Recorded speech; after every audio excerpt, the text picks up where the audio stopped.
Queen's University of Belfast Literary and Scientific Society.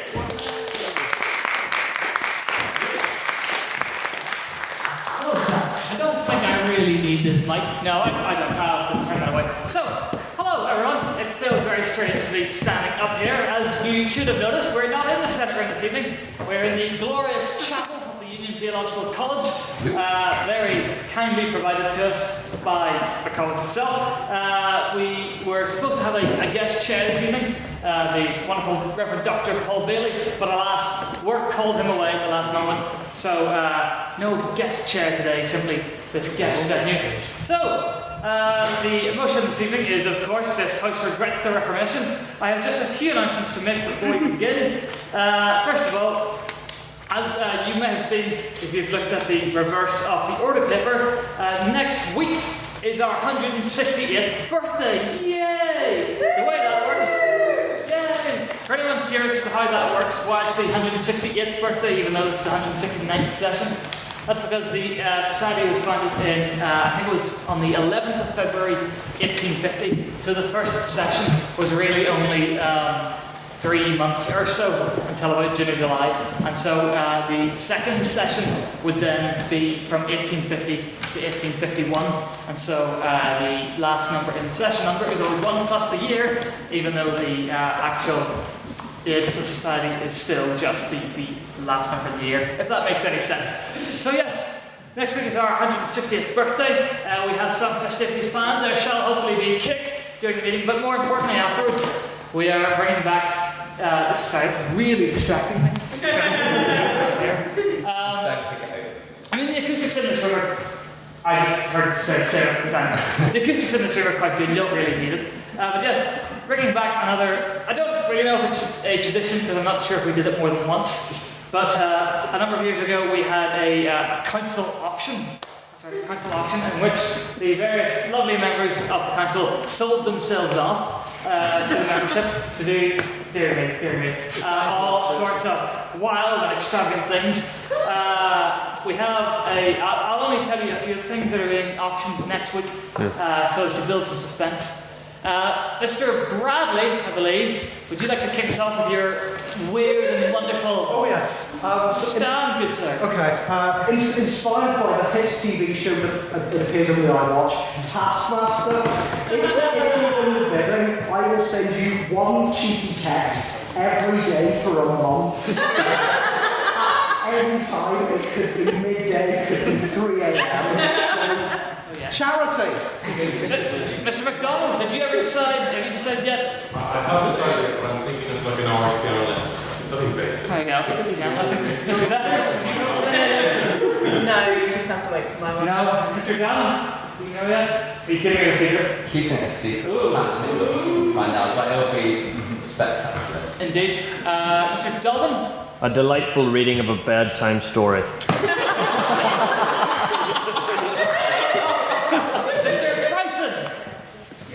Secret? It's a secret. Yeah, it's not that you haven't figured it out yet. It's not. It's a secret.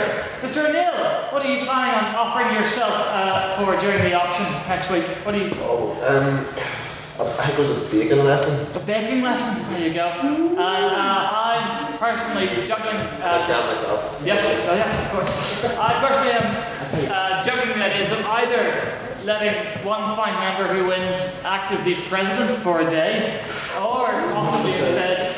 In a reversal almost, I will be your personal servant for the day, carrying your badge, attending lectures with you, taking notes and such.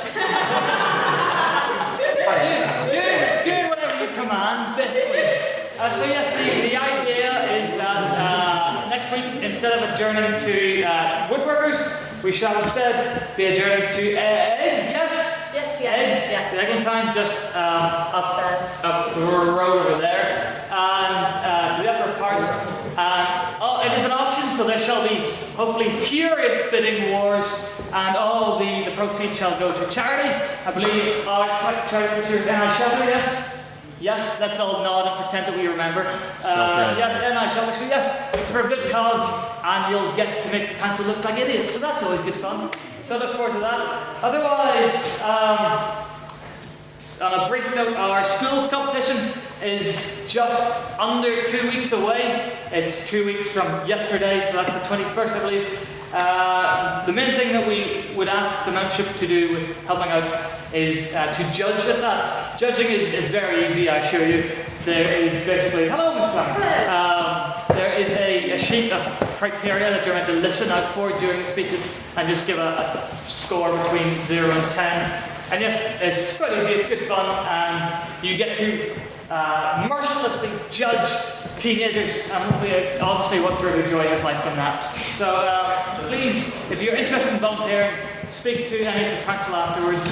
Our outreach officer, Miss Carberry O'Neill, is actually here this evening. Yes, you can speak to any of us about that, and we do really need your help with that. The council cannot simply run it themselves. I have one big and happy announcement, which I will save until the end. But I mentioned last week that the AGM of the 169th session has been called. The date set for it is the 13th of March now.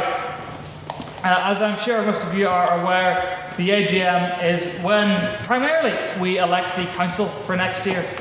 Also, when we discuss the constitution and things like that. But it's mainly to elect the council.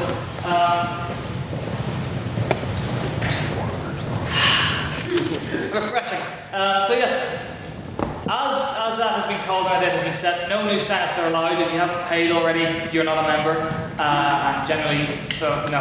As far as I'm aware, the only way you should have a membership card is if you've paid. If you have paid and haven't got one yet, talk to me and I'll get you a card. But again, if you haven't paid, you can't be a member until after the AGM. So, just to slowly ease everybody into the way it works, I'm going to go through a few council positions each week. Not all of them, to save you that, but just a few. So, working in reverse order, there are 9 council positions. They have no particular order of seniority or whatnot. It's basically just the order they are created in. So, the 2 most recent additions are Social Officer, gives away Mr. O'Neill. Mr. O'Neill is our Social Officer for the year. And our Training Officer, Ms. Liliana Vedder. Both of those roles were newly created just last year. This is their first year of being in existence. Then we have Technology Officer, Mr. Matthew Bradley. No, don't dab. No. The Technology Officer position has only existed for 2 years.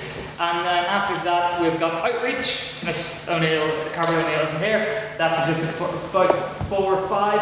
And after that, everything's existed from the beginning. So that's External Officer. It's External Convener, Mr. Dolan. Internal Convener, Mr. Bryson. Treasurer, Mr. McDonald. Secretary, Mr. Dunn. And President, hello, me. So just, like I said, a very brief overview. Social Officer is in charge of organising social events, surprisingly. So that typically consists of the Conversazione, which is our end of year formal, and also the Christmas dinner. So those are the 2 main ones throughout the year. Also, they're in charge of ensuring that we have a place to go after the debate each week, so as that has been for this year. Woodworkers is our go-to spot, and also organising smaller social events. So, for example, the pub crawl that we had back at Halloween, or perhaps the film night that we had just a few weeks ago. So that's very much what they're in charge of, trying to keep the whole social aspect alive outside of the debates. So, Mr. O'Neill, is there anything you'd like to say about your position just before I move on? It's good fun. Good fun. It's a relatively new role, so there's still a lot of scope for it to be defined and the exact boundaries to be discovered. So if you're interested in that role, speak to Mr. O'Neill afterwards and he can tell you a bit about that. After that, Training Officer. So Training Officer is in charge of organising workshops. Pretty much workshops. That's what Training Officer does. So that's training people up to be ready for not just our ordinary debates, but also going to competitions, the IVs of other universities, the Irish Times, the Mess, etc., etc. That is a very important role, and whilst there is no minimum requirement for holding it, generally it's a good idea to be an experienced debater or have had good experience on the Irish circuit or whatnot. So yes, it's an important role for making us a more serious debating society, I suppose. Ms. Vedder, is there anything you'd like to say about the role? You don't have to do all the workshops if you do want to run for it. Bear that in mind. Like, you can get other people to do them too. So you don't, like, although you have to be experienced, it's always good to, like, we have enough connections now that we can hook you up if needs be. Yes. Ultimately, a large part of it, as I said, is sending people to the IVs of other institutions. So it is a very good idea to get in contact with people from those institutions and try and get them to come up and lead workshops so that we can familiarise ourselves in that way with how they work. And finally, for this week, Technology Officer is in charge of the recording and streaming of the debates, as well as editing them once they're recorded and uploading them online, as well as just general maintenance of the website and such. Mr. Bradley, is there anything? Oh yes, also it's worth, sorry for you to stand up there. Technology Officer is a slightly unusual role compared to all the rest, because whilst every other role is elected at the AGM, Technology Officer is actually appointed. It is appointed by the outgoing Tech Officer in consultation with either the entire Council or the President. I'm not too sure which one. And so, if you are interested in that, it is very much emphasised that you go and speak to Mr. Bradley, because whenever it is time for a replacement to be chosen, Mr. Bradley will be conducting interviews and whatnot, and you can shadow him and whatnot in the weeks before to see if you're interested.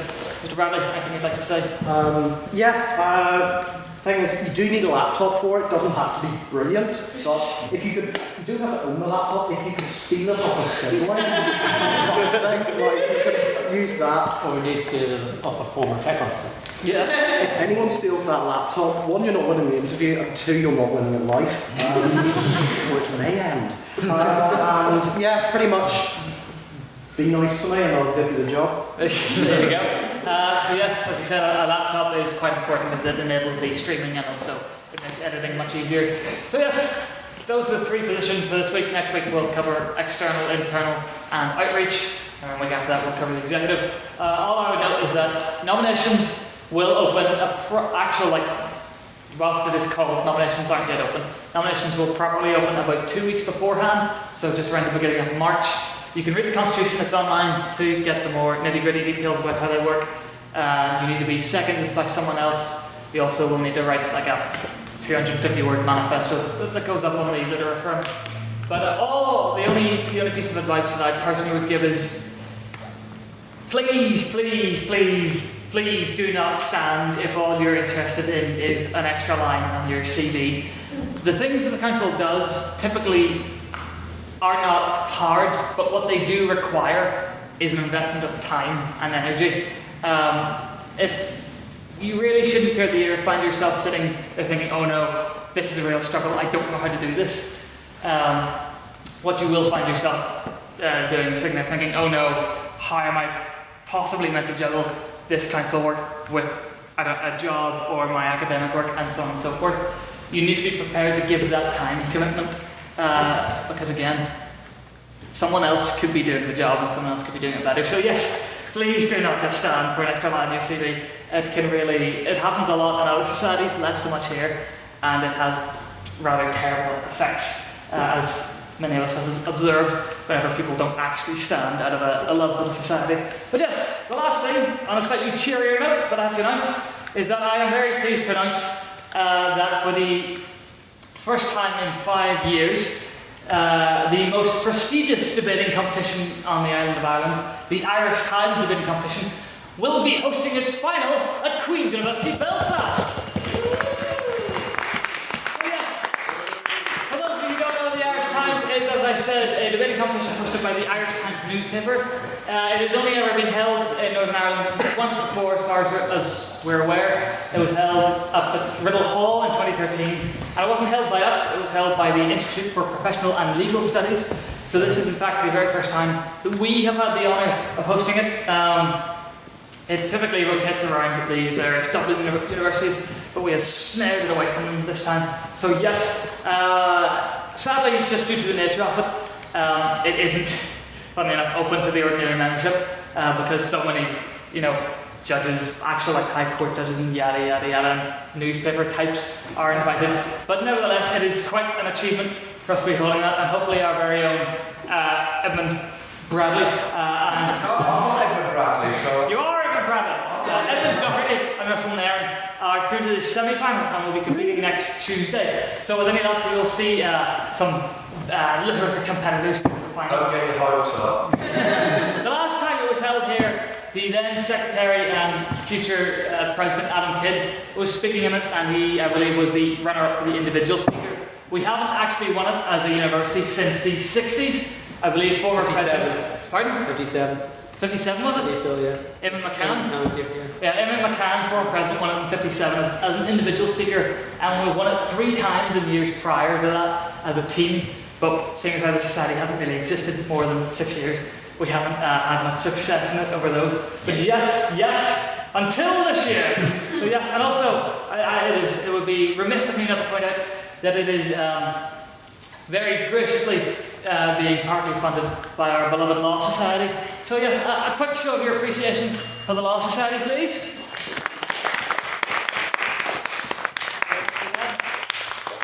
But otherwise, I believe, unless Council wants to throw anything at me to make another announcement, no, all good, made them all. I'd like to welcome to read the minutes of the 16th Ordinary Meeting.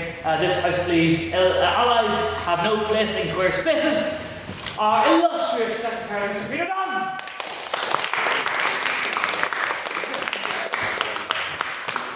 Good evening, everybody.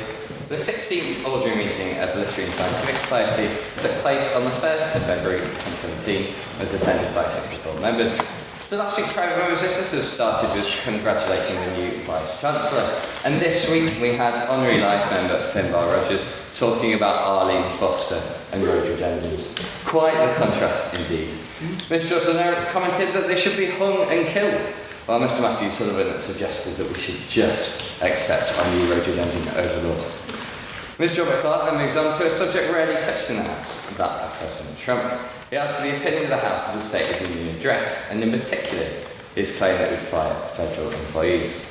External convener Mr. Hugh Dobbin berated the continuous assaults of Trump by the fake news media. Mr. Evan Doherty noted that it was impressive that he didn't swear during his speech.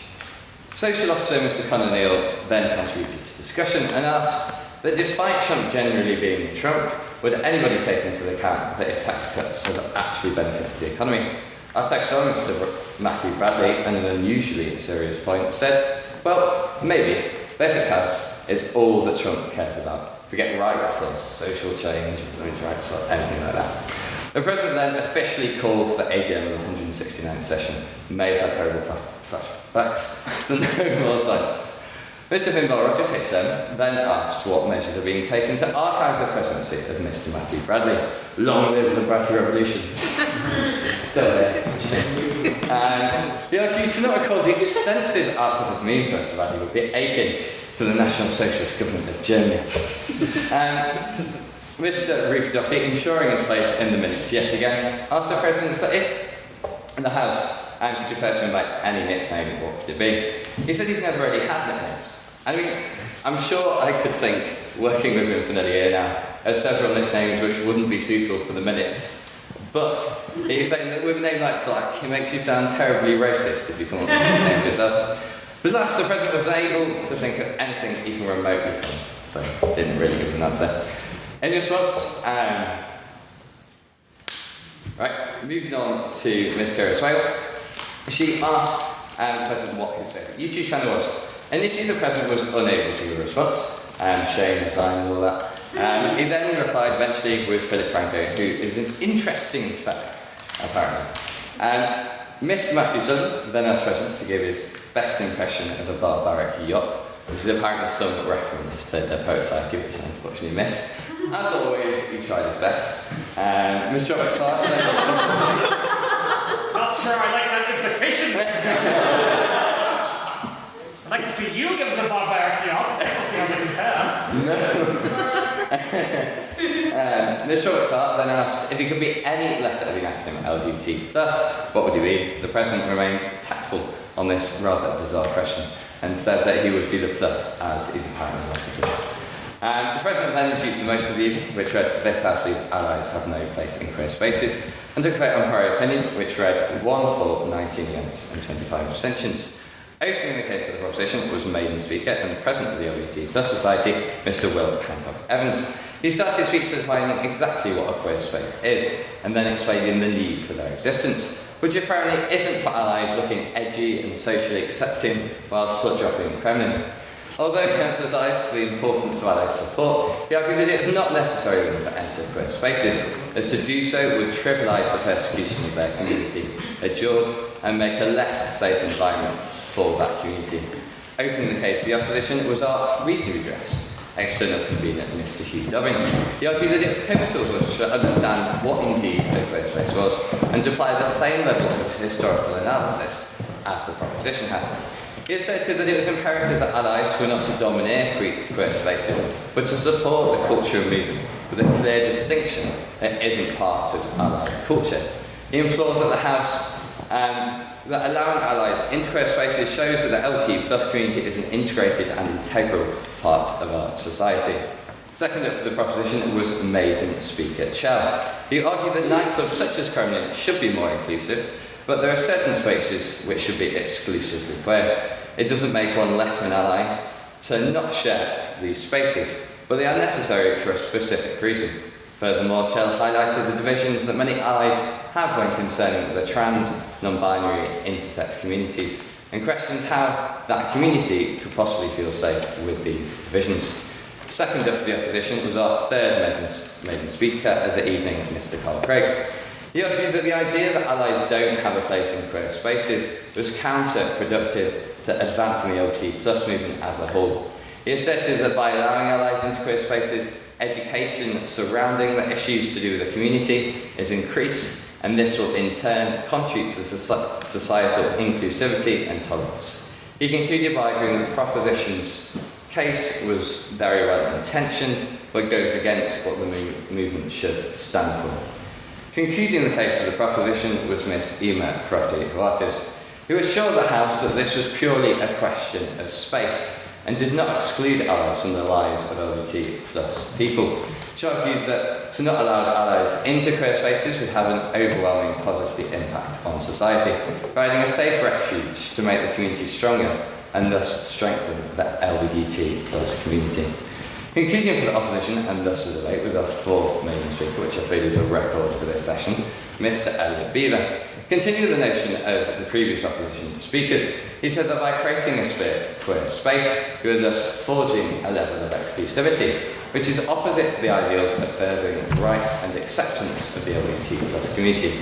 Furthermore, he asserted that allowing allies in queer spaces would give the message that we can create change together, which would, in turn, send a message to those in power and give the necessary protection to those communities, and thus with the most positive outcome for the community. Questions were then heard from Miss Polonia Dare, Alan, Mr. John MacDonald, Mr. Chris Hubble, Mr. Robert Clark, Mr. Matthew Sullivan, Mr. Luke Braithwaite, and Mr. Conor Neal. A vote was then taken on speakerability, which read 17 for the proposition, 14 for the opposition, and 25 abstentions. May I take the minutes as read? Aye.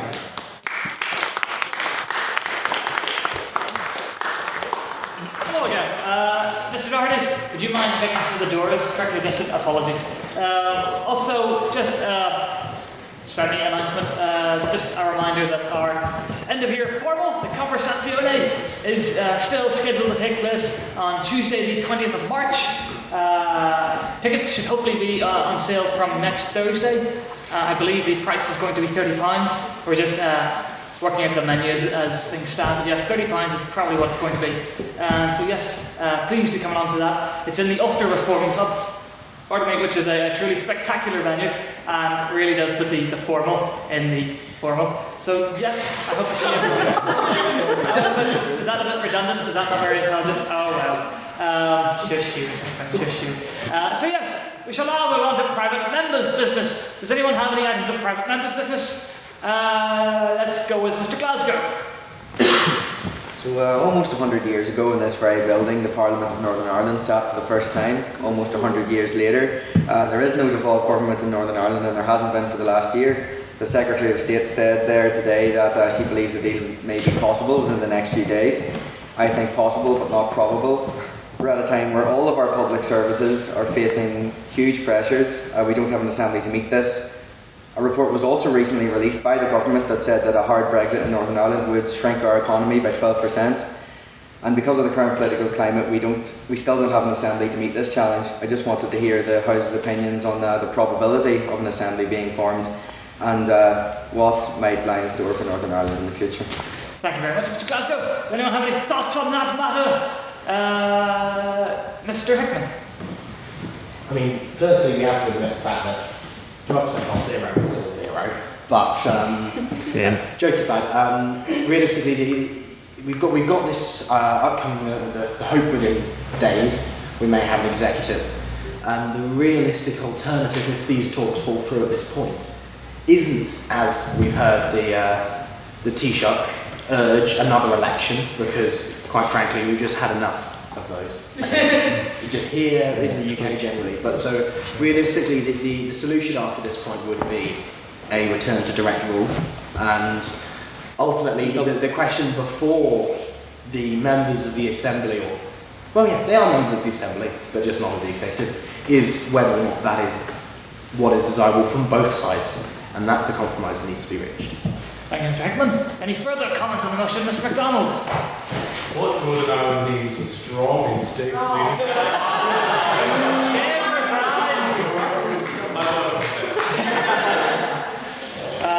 Are there any other points that would like to be made on that particular item? Mr. Dublin? Well, the thing is that devolution in Northern Ireland has been on something of a cycle, in that it can remain for maybe 5 years, 6 years, or even a period of 10 years. But the fact is that it's all just leading towards an inevitable collapse.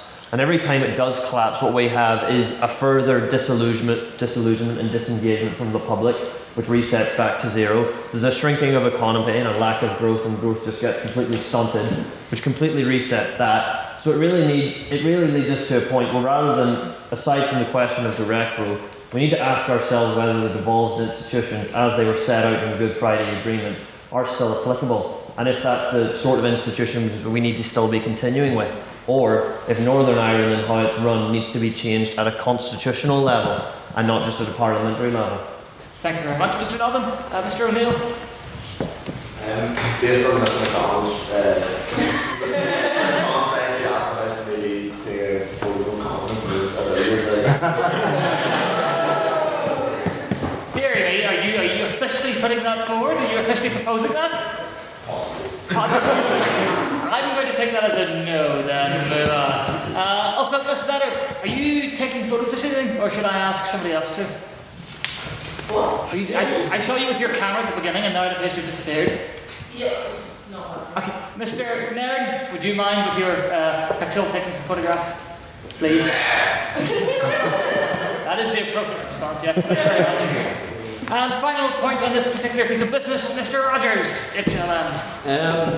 There was some article I saw today, I think it was in the Irish Times, that from the Secretary of State, saying that she believes devolution will be restored in the next week. However, I'm not too optimistic about that, because there's been articles saying something like that about every month for the last year. Largely, I would just like to take this point to ask who the Secretary of State for Northern Ireland currently is. A few weeks ago I heard that it was Karen Bradley, who never having heard of her before, I assume it's just the tech office's drag-app. I believe that being such a difficult role to fill as no one really wants it, it's largely just a punishment for members of the Conservative Party who the hot scone I didn't work on. I think the plan at the moment is to replace it with some sort of jury duty style system. So I think I'm actually going to be Secretary of State the week of the 27th of March. A few weeks after that, it's actually just going to be the statue of Edward Carson, which is actually the best plan for stability as well. Standing so ferociously as he does in front of Stormont, facing Killarney, he'll be the one to defend us from the rhododendron menace. Thank you very much, Mr. Rogers. Are there any other items of private members' business? Mr. Patton? I'm kind of behind the story, so some of this may be slightly old information. About Tuesday, the wonderful journalist known as Katie Hopkins was in South Africa. There's two competing big stories that come out about this. One, that she collapsed after taking ketamine and was arrested due to that. Another, that she was arrested after trying to incite hatred, or incite racial hatred. Just wonder what the House's opinion of which the more likely was.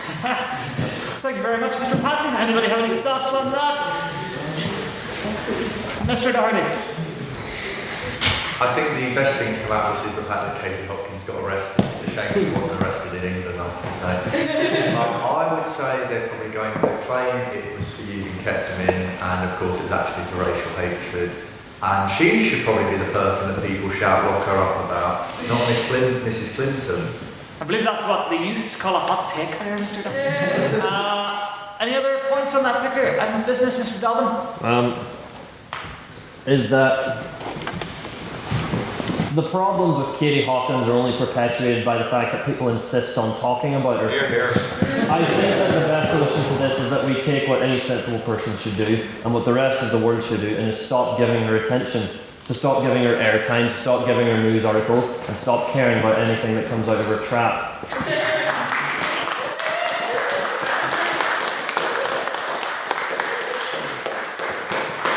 Thank you very much, Mr. Dobbin. Mr. Rogers? I actually have an insight into this. The real reason why Katie Hopkins was arrested was because, thanks to another document leak, it emerged she was actually in the rap. Dear me, dear me. I believe that's all the points we have. Yes, going once, going twice. Mr. McSparrow. What does everyone think of Donald Trump announcing that he wants military parades to be conducted in Washington, D.C. now? An excellent point, Mr. McSparrow. Does anybody have any thoughts on the upcoming or proposed military parades in Washington? Yes, good sir. It's not very strange for a military parade to be held. There's one in France every year, Bastille Day, very famous parades. It's not very strange, is it? I don't know. Let the House decide. Would anybody like to rebut that point? Mr. O'Neill. I think we're getting to the point, and hopefully, like the world's evolution of that we shouldn't need to be showing force in any means. I think the most developed countries in the world are actually turning away from that sort of thing. And I think the example like Bastille in France is a bit of a rarity because of like its historical significance in the country, rather than just having like show of force or like show of knife in the capital of Washington. So I'm going to be aware of like these kind of journalistic attitudes coming from Trump and Thank you very much, Mr. O'Neill. Mr. Beckett.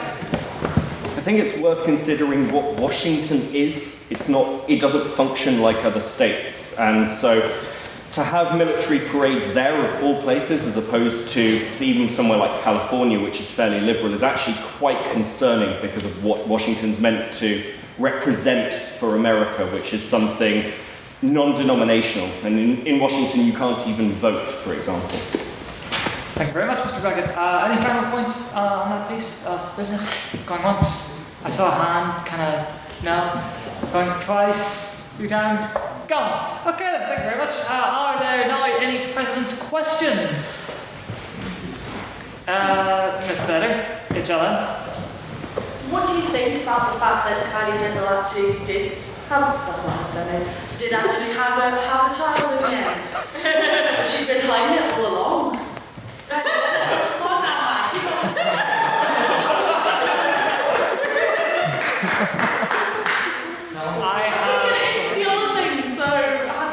I have absolutely no idea to what you're referring at.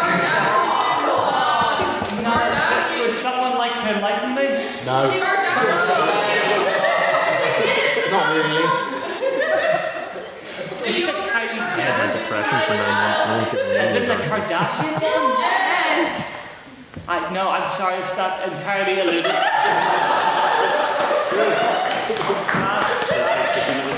I feel like I've in some ways let down the previous holders of this office. In other ways, I feel like I've made them proud. So yes, are there any other bits of questions? Well, let's go with Mr. McDonald. Just to follow on from Lily's theme. Oh no.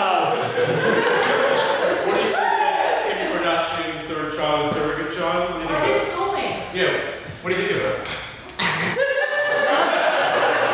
Absolutely nothing at all. I mean, normally I have might do, but in this case, I'm not capable of forming an opinion because I know nothing at all about any of this. He needs to get on more. No, I need to watch no more reality TV than I already do. Mr. Bradley, technology officer. This week, Elon Musk launched one of his cars into space.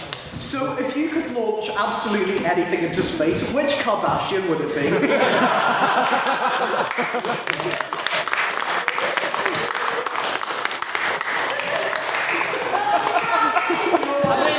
mean, quite honestly, I'd like to launch myself into space right now. Any of the two previously mentioned and any of the rest of their spawn, I really don't. we can have a vote or something, and you can decide.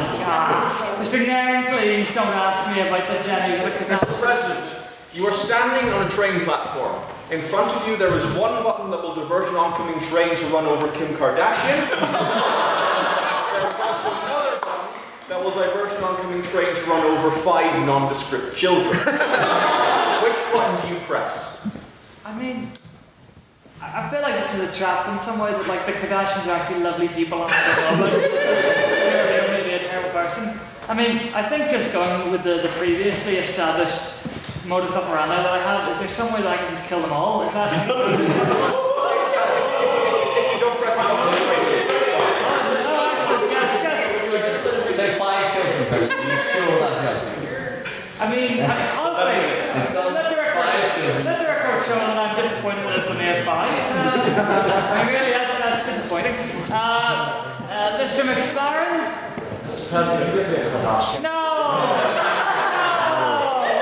Miss Better, why did you do this? All your fault. I would be whichever one is the least repulsive. I don't know. That's the point. Mr. Glasgow, my friend, my compatriot, save me from this Kardashian-ridden hell. Recently, there was some controversy when the Historical Society of Trinity College Dublin invited Mr. Nigel Farage, MEP, to deliver a talk. If given the choice, would the President rather Mr. Nigel Farage speak to us or Kim Kardashian?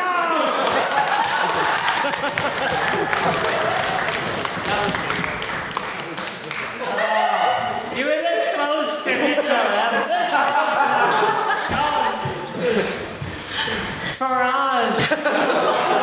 Simply to wind up the Trinity people even more. No, I'm not calling you again. You deceived me. Mr. Sullivan, I trust in you.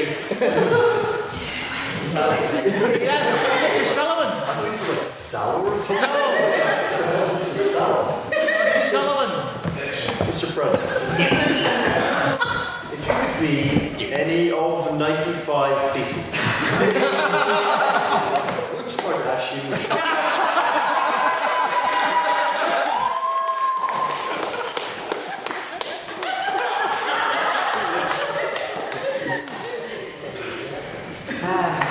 God can give me strength. I would be whichever one is the most musically inclined. I don't know. Anyone else? No. We're gonna keep this going until we get one non-Kardashian. That's how this works, right? Finn, you won't ask me a question about Kardashian. You don't know who they are either. I know less about them than you do. Excellent. I assume they're from Kurdistan. No, I was just going to ask the perfectly innocent question now. Given the venue for tonight's debate, do we have any communion wine to offer speakers? If they break one of the rules of the society, will they be fined about communion wine? I think that seems fair and possibly blasphemous. I'm not entirely sure, being not really religious as I am. But sadly, all the fine wine was drank last week, so we have none for this week. But yes, if anybody would dare to swear in this sacred chapel, then you shall be fined a bottle of the finest communion wine available for purchase. I believe that shall do it for this week's present. Mr. McDonald, you look really desperate. Okay. Okay, so if you had a +1 to the Irish Times... If I had a +1 to the Irish Times, which Kardashian would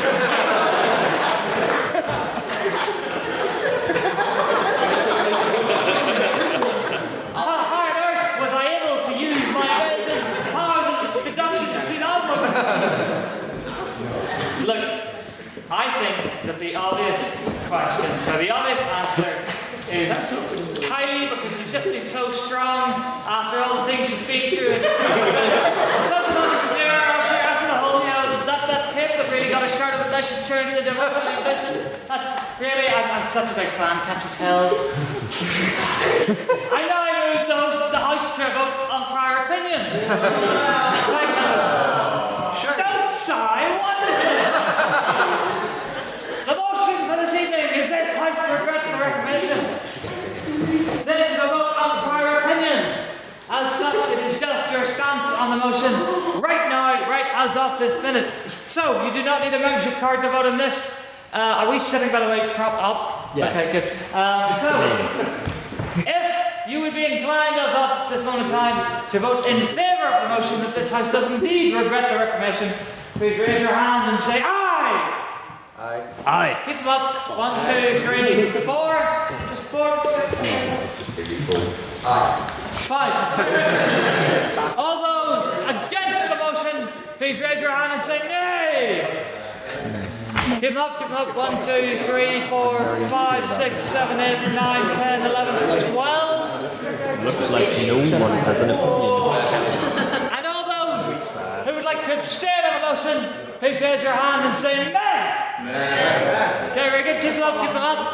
1, 2, 3, 4, 5, 6, 7, 8, 9, 10, 11, The Lions will 12, 13, 14, 15, 16, 17, 18, 19, 20.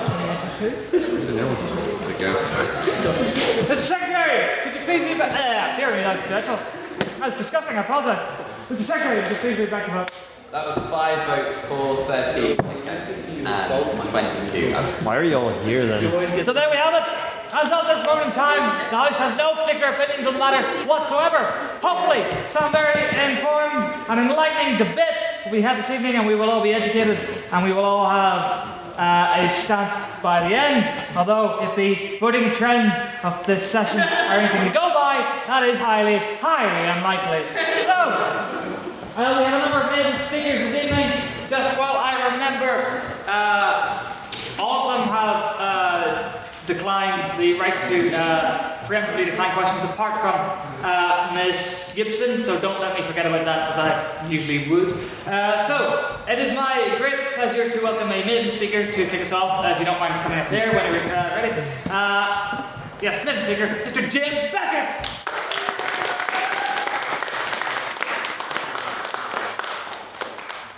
Thank you. Ladies and gentlemen, I would like to begin tonight with a story.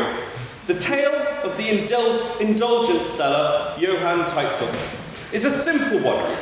While selling indulgences in Litzwig one evening, he was approached by a nobleman who asked if he could purchase an indulgence for a sin yet to be committed.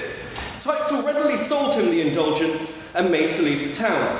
As he travelled the road that night, he was accosted, beaten, and robbed by the nobleman, who claimed the act as the sin for which he had already been pardoned. Tonight, we propose regret for the Reformation. It is clear that the Catholic Church required reform, but the action of ripping away sections of the Church, leaving it and European society beaten on the side of the road, is inexcusable. It's important to first concede that the Catholic Church is near incapable of reform. After all, the Church today is exactly as it was 2,000 years ago, excluding 2,000 years of religious evolution. No, thank you. Perhaps then we must ask what the Reformation was. Clearly, it is the actions of the everyman to challenge an oppressive and corrupt church. Except it's not. The Reformation is the act of power taken by the powerful. Think not of Luther, think of Henry Tudor. The events of the Reformation were not simply a change of management. The Reformation was a sundering of the fabric of European culture. While we today may not recognise it, one must note that the mere act of changing the Bible to English in the 1600s led to mass riots in Scotland, forcing one priest to preach to his congregation at gunpoint. These are not small things. The Reformation in England alone tore families and communities apart, and these conflicts cost lives. And while one may wish to claim worth, let us question again why this occurred. Theology is a defence, yes? So you're talking about like, kind of conflicts and stuff, but I think one of the big points about the Reformation was to prevent conflict, such as the Spanish Inquisition and other things like that. Okay, I get what you're saying. In that case, it failed miserably. Theology is a defence. Those that embraced the Reformation did so to strip the church, to cement their own power, and to divorce a wife. These are not noble goals. These are the goals of tyrants. Tyrants who stole from us today unity. The divisive actions of these men have led to centuries of war and social issues. The divide removed also the much-needed oversight of a single, unified church. Such fragmentation allowed forms of Christianity so consumed with their own piety that they drove us backwards, not forwards. When England overthrew a king, aided by the Catholic Scottish, it was the unlivable authoritarianism of Cromwell and the Puritans that forced us to relent and reinstate the monarchy. How can we progress when we are divided by internal religious struggle? The answer is through blood and centuries, all of which were needless and pointless. The invention of the cannon tore down the city walls and the city-state walls in the 14th century. Yet less than 2 centuries later, the Reformation built new walls in the minds of the people, leaving us tearing at ourselves to find each other. Most maddeningly of all, the Reformers relied on Scripture over the church, yet seemed ignorant of its source. We can find in the Bible itself the call for a united church. Preach the word, be prepared in season and out of season, correct, rebuke and encourage, with great patience and careful instruction. For the time will come when people will not put up with sound doctrine, instead to suit their own desires, they will gather around them a great number of teachers to say what their itching ears want to hear. 2 Timothy 4:2-3. Yet today, we are left with a church unfit to lead, content to follow trends of sex outside marriage, sodomy, and heathenism. Without the authority to defend the believer, gone is the search to save souls, replaced with an ageing, ill-informed congregation. While I may mourn as a theologian the loss of some aspects, I will confess these are the least of the issue. The divergence in values is the root of much of the chaos we see today. The Reformation was the death of the Western moral arbiters. Today we are plagued with the left-right divide that wills men to ignore sense and advice, men to struggle rather than to listen. I care not as a human if Scripture or church guide you. I care that it has taken centuries for us even to talk about it without blood being spilt. On that point, are you aware of the amount of conflict that was being caused in Europe directly by the Papal States under your single unified leader, who was often starting wars, particularly in Italy, against the men he'd instated in power in the previous war he'd started? I get to that in a moment. As in the War of the League I of get to that in a moment, thank you.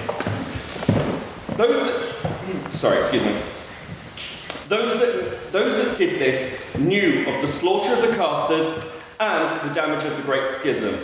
They did it anyway. Ladies and gentlemen, people have died. They have been lost to us, and not one of our ancestors was untouched.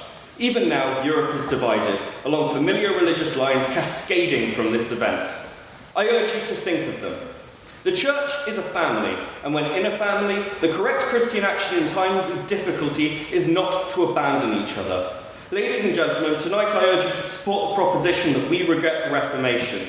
When you vote, I ask you not just to think of life as it is now or life as it was then.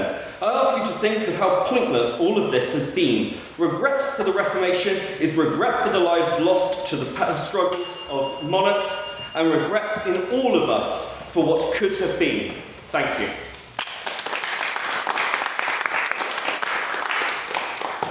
Thank you very much, Mr. Beckett. And now returning to make, I believe, her second speech, it's, could you all please welcome Miss Burnett?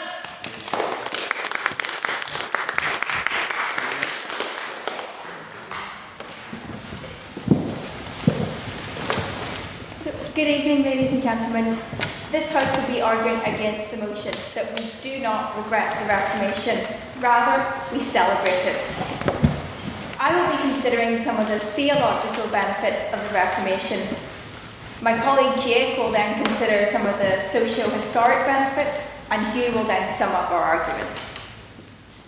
It is worth noting that when Martin Luther wrote his infamous 95 Thesis, whether or not they're a pin to a door is pretty irrelevant, he did not intend to start his own church.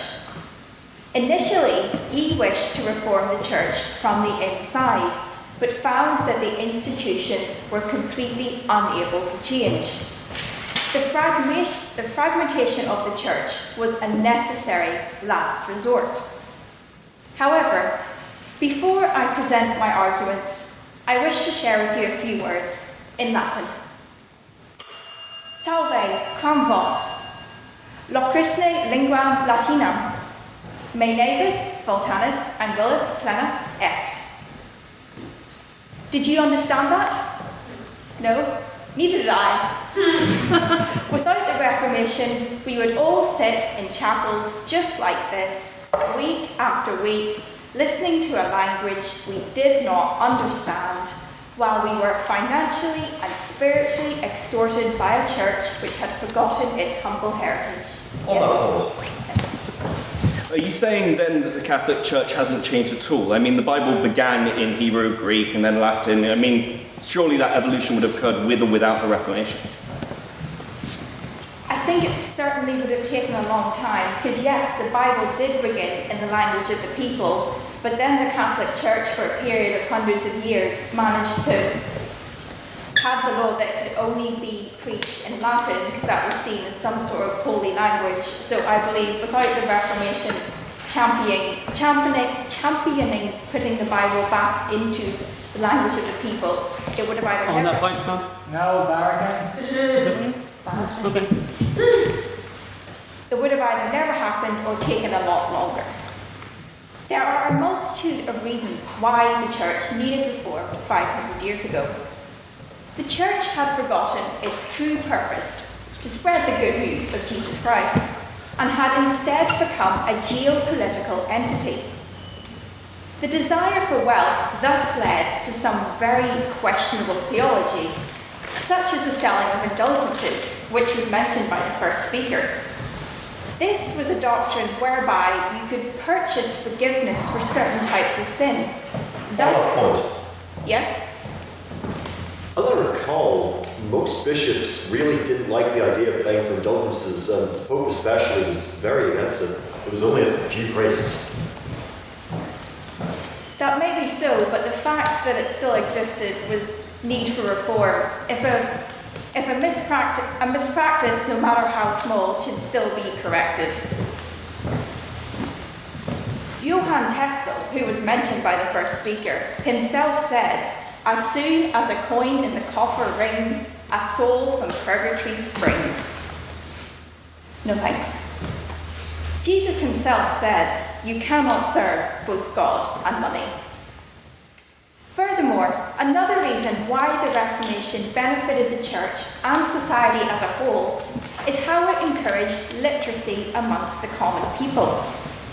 Although the printing press was invented some 60 years prior to the Reformation, it was Reformation theologians who championed the idea of getting back to the Bible's roots, enabling people to engage with the text in their own language. Luther trusted ordinary people to discern truth for themselves. All they needed was the opportunity to interpret what they read. In this way, the Reformation encouraged critical thinking rather than blindly following what the leadership said. Even if you are not of a religious persuasion, you still have the Reformation to thank for the fact that you can sit today in a university like this and you can express and challenge controversial views without the church breathing down your neck. Indeed, it was Protestant universities in the 16th and 17th centuries that really paved the way in natural sciences. Finally, another thing we have the Reformation to thank for is the idea of equality. Prior to the Reformation, the church leadership was quite systematically corrupt. Church leaders were often also the political leaders, thus were a form of rich elite removed from everyday life. There was widespread simony whereby church jobs could be bought and sold, and there was also rampant nepotism. Contrastingly, Martin Luther held that there was no spiritual distinction between the laity and the clergy. There is a spiritual equality amongst believers. All were equally Christian, all were equally priests. No longer was spiritual leadership restricted to the rich and well-connected. Thus, nowadays, it is the Protestant Church that has paved the way in new practices such as the ordination of women, while the Catholic Church still remains in the past. I finish with a quote from the Guardian newspaper on the 500th anniversary of the Reformation. The Reformation gave us the idea of progress, the hope that the future might be better than the past, and fundamentally different to it. Thank you.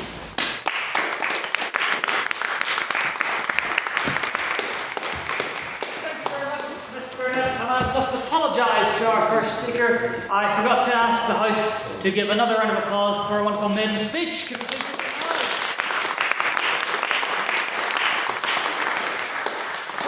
And now our second maiden speaker of this evening, I would remind the House that Ms Gibson has invoked her right to preemptively decline any questions, so please allow her to just simply progress through her speech. Please welcome Ms Hannah Gibson.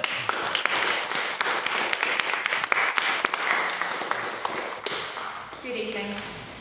Luther's hammer, nailing his 95 Theses to the wall of Wittenberg Castle Church on that fateful day in 1517, marked an epicenter that went beyond the initial action of calling out the flaws within the Catholic Church. In fact, that hammer is symbolic of the vibrations it caused to ripple down the very line of history and political stability within Europe. The Reformation is marked as a period between 1517 and 1648, close enough to 150 years of utter turmoil, which frankly cannot be justified by the single action of a 34-year-old man. It should be noted here that had Luther been around today, being born in 83, he would have been dubbed a millennial and would not have been taken seriously. The political ramifications of the Reformation were much more detrimental than beneficial. If the Reformation had never happened, Europe's history would be far less splintered. Even today, there is a vast disunity within the small landmass of Western Europe. When was the last time that France, England, and Germany, arguably the superpowers of Europe, went to war together? They haven't for some time because of the internal fragmentation has clipped away any shared culture to the extent that Europe has little in common with itself anymore. The exception which proves this rule is the relation between France and Spain, two Western democracies parallel in cultural history. The thing is, despite the secularization of the world, the influence of the Church in the early establishment of society is intrinsic. There's been little conflict or warfare between France and Spain throughout history. The most notable example is when Napoleon, having cast away the ties with the Church in 1801, invaded Spain only 7 years later, due to their shared tradition of Catholicism. This trust within Europe today, between countries, highlights the weakening alliances, and not to bring in the only political talking point of government today, but had Europe remained a unified group of nations, the EU would arguably not have become so weakened, and Brexit ultimately may not have happened. To take an example that is less overused, in Greece, the influence of the Greek Orthodox Church is so powerful that it renders national distrust of other countries. Even within Greece itself, the influence of the schism of this church resulted in a split so vast that it took near enough 1,000 years to create any sort of dialogue within itself again. And this split is deemed lesser again than the Reformation.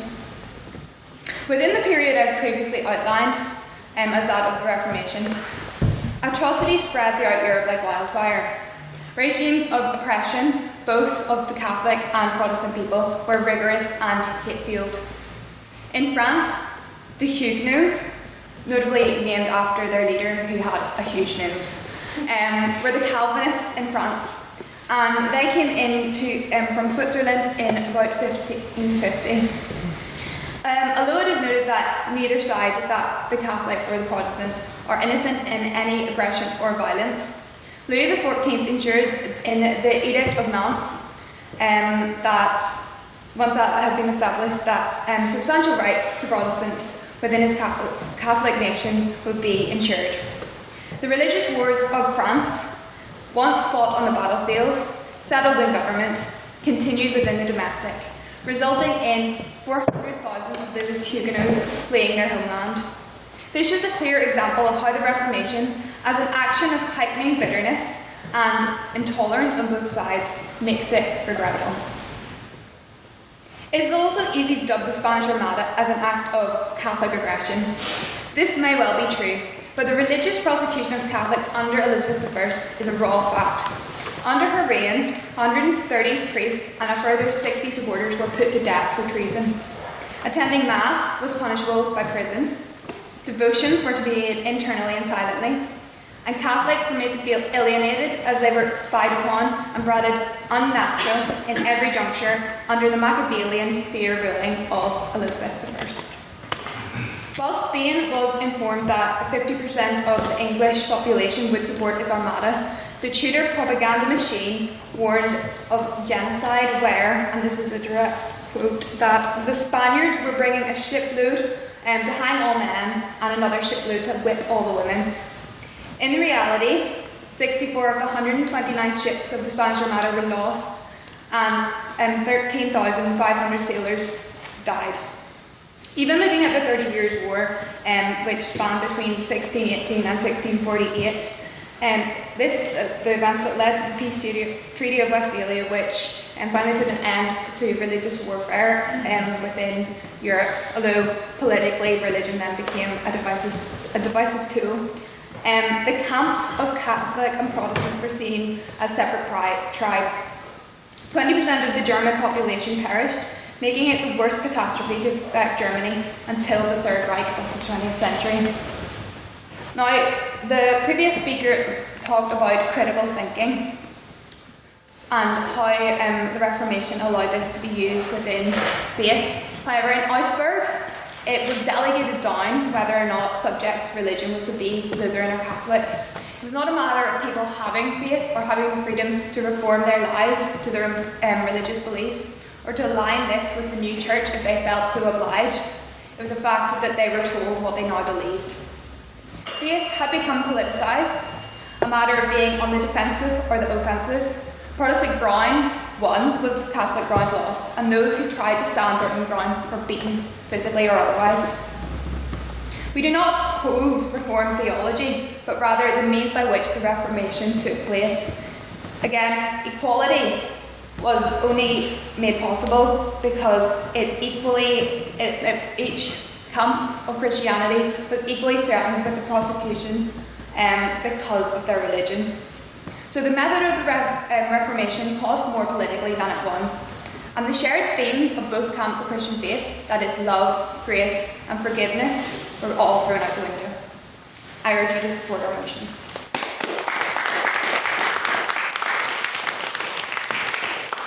Thank you very much, Ms. Gibson, and can we please get another round of applause for a wonderful maiden speaker?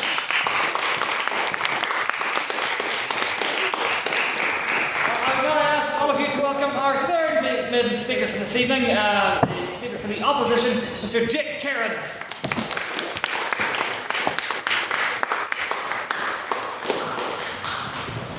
Can you all hear me okay? Like my esteemed colleague who started us off, I shall begin with a story. I moved around a lot as a kid and spent times in schools that were both quite Protestant and very Catholic. So I learned about the Reformation from two, let's say, fairly different angles. Also, what I remember most was a Carmelite monk called Father Michael back in Dublin. When teaching us about Martin Luther and the Reformation, I assumed he would regret it like the motion would say, so I asked him if it shouldn't have happened. He seemed rather alarmed and remarked, "God no, then we wouldn't have rugby." Father Michael makes an interesting point here. A lot of things that are dear to us now, a lot of goods, possibly only came to us as a result of events largely springing from the Protestant Reformation, in this case the English invasion of Ireland and subsequent plantation and all that came with that. It's true that people were displaced. There were centuries of division and sectarian conflict that came as a result of it, but also arguably some very necessary developments in human history.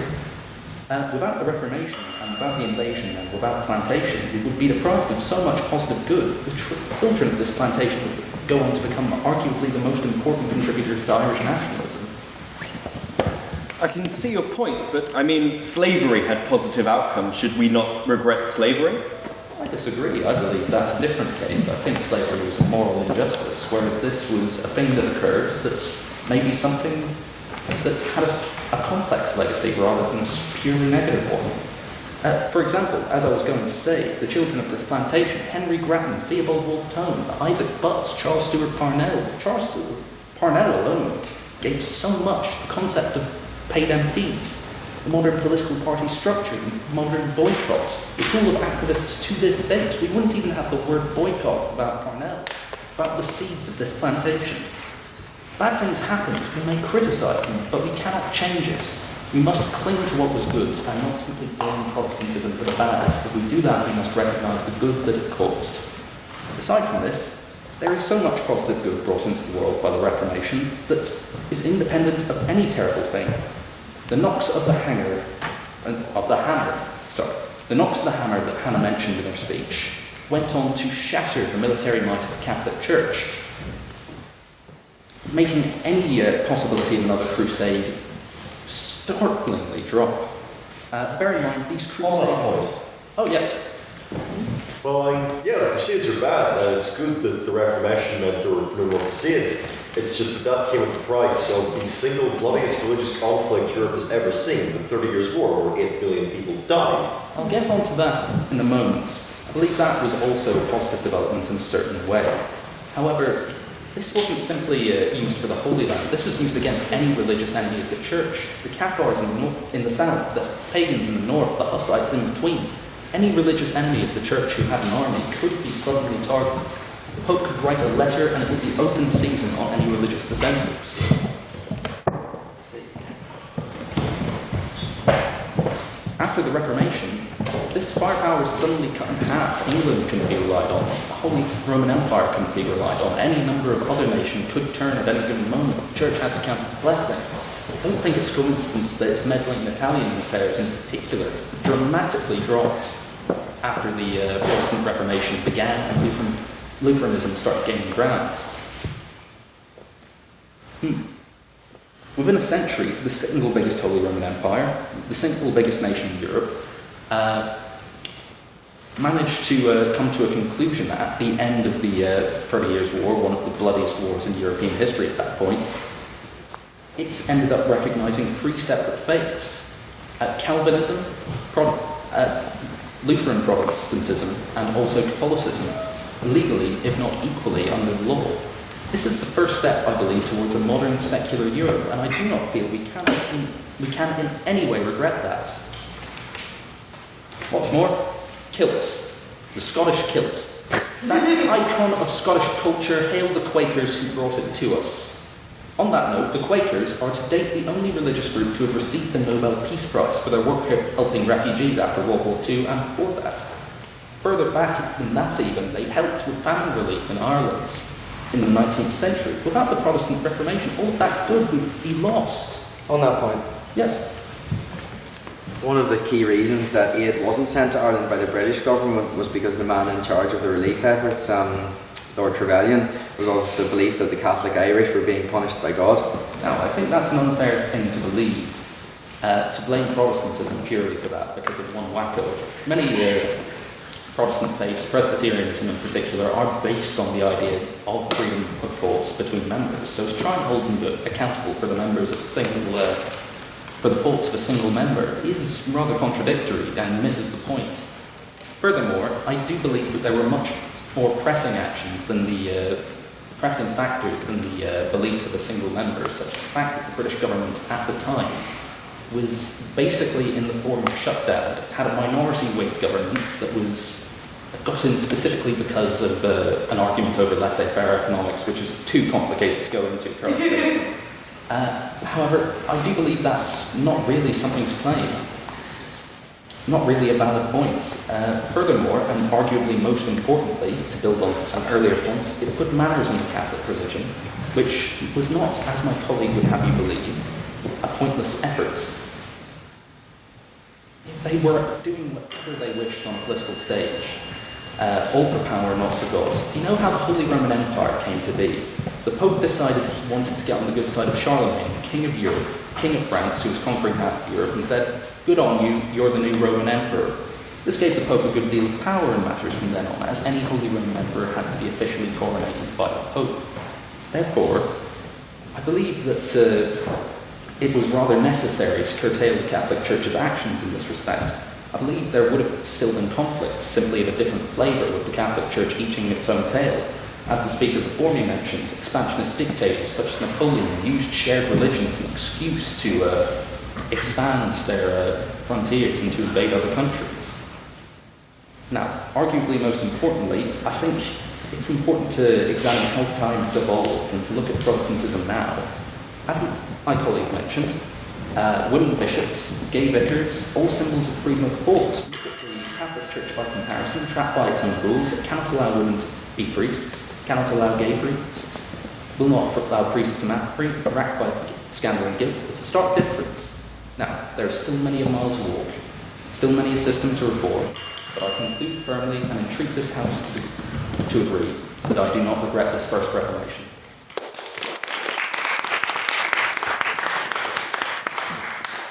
Thank you very much, Karen, for, I think, what I was going to agree with an incredibly soothingly delivered speech. Can we give another round of applause for our maiden speaker?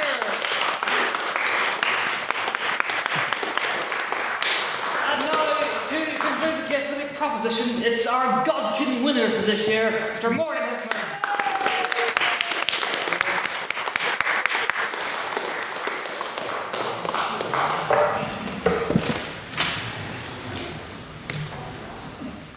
Ladies and gentlemen of the House, I'm just going to start off by briefly responding to a few points that have been raised before moving on to one key area that we've kind of had a bit of conflict this evening, and then just to address a couple of minor points that kind of tail on from that. So, if I may just to start with reference to Latin that we heard beautifully recited. Can I just ask, has the opposition been into a Catholic church recently? Because I can assure you that none of those services are actually being conducted in Latin. Also, we've heard it was accepted by the proposition bench that it is difficult to reform the Catholic Church-ish. In fact, I think we should be looking at the Council of Vatican II, the progress made there. The Catholic Church is more than capable of progress, just not capable of regress, and I don't think that's a bad thing. I'd just like to, we're going to, a couple of things we talked about, nepotism in the Catholic Church. If I may refer to the Most Reverend Peter Jensen, the famously reformed evangelical Archbishop of Sydney, who appointed his brother as Dean of the Sydney Cathedral, his wife as a senior member of this Anglican movement. It's an example of nepotism in the Protestant Church. We haven't eradicated these issues. These aren't things that have simply been swept under the carpet and dealt with by the Reformation. They are still present in the Protestant Church as much as it was in the Catholic. The opening speaker of the opposition lauded the progressiveness of the Protestant Church, and we just heard it reaffirmed by the second speaker. From a secular view, from a view that in modern society we hold individual rights, everything else, that may be a positive. But if we actually look at it from a theological perspective, as the first speaker from each side has urged us to do, the Protestant Church is centred on a belief on the primacy of Scripture. And I would invite the opposition to explain to me how progression, in that sense, in contradiction to Scripture, is a good thing. The Bible is very clear. It's opposed to women on in that point. If I just finish the point, you can they're opposed to eldership in churches and in teaching positions. Whether or not this is a morally good or bad thing is out of the question. We're talking about the biblical status of that. Yes, I'll take your point now. I'll lower my point. I misunderstood what you were saying. No problem at all. So if I just point there that we've heard lots of accusations of the Catholic Church this evening from both speakers. Just by those 2 points, the nepotism and the progression, we've got some doubts cast generally. But it's an important thing to note. The opposition here tonight hasn't been arguing that the Protestant Church is the best thing in the world. It's not arguing that the Catholic Church is the best thing in the world. They're both guilty of mistakes, of poor decisions. They have their flaws. This bench has been arguing that the damage is caused by division, not by doctrine. But just to move on to the real point of clash we've had tonight, and that's that we should celebrate and be grateful for the progress. The opposition would have you celebrate the divisiveness of politics today. The terrible consequences of the Reformation. We've heard it. The second speaker referred us to the Spanish Armada, the Huguenots, the 30 Years' War, and so much more. And the opposition doesn't care. The death of 8 million people, it's not. We shouldn't regret that. We shouldn't regret the death of 8 million people for the simple reason that, we were just a little bit more tolerant of 3 religions. If there wasn't 3 religions to be tolerant of, there wouldn't have been 8 million people dead. So, ladies and gentlemen, it's an important thing to bear in mind. All in all, the Reformation has been a root of bitterness, alienation, and division in society. On that point, Go ahead. you were talking about the deaths of 8 million people, and I'm not going to deny that as an absolute tragedy. However, could it not be argued that the Catholic Church's lack of allowing people to go their own separate path led to those events? Like, just unity, unity, but then freedom at the same time? As I say, this bench hasn't said the Catholic Church is perfect. We're saying that division is causing these things. The Catholic Church, yes, would have been lovely, would have been wonderful if the Catholic Church had accepted that and not taken any issue. But it was the division that factually caused that event. Just to quickly cover what we've just discussed, just to remind the House, the Reformation was a change of management. It wasn't noble, it was divisive and stole the unity that we had across Christendom. On that point? Yeah. By the time the Protestant Reformation came along, there had already been 2 great schisms in church history, such as the division between Roman Catholicism and Greek Orthodox. So it's unfair to say that the Reformation shattered the unity when it had already been shattered beforehand. If this motion was, this House regrets the Great Schism and the Reformation, I'm fairly sure that both sides would still be standing where they are, and I don't think that makes a difference to the arguments. There was a very good point made earlier in the debate that I'd like to highlight and underline for you now. How can we have this progress that we've enjoyed without the unity? And that is with bloodshed. That is how we have come the progress that we have today. The Protestant Church, the progress in society has been through bloodshed. The Church now is unfit to lead. It has lost its authority. The left-right divide has split society, not just believers.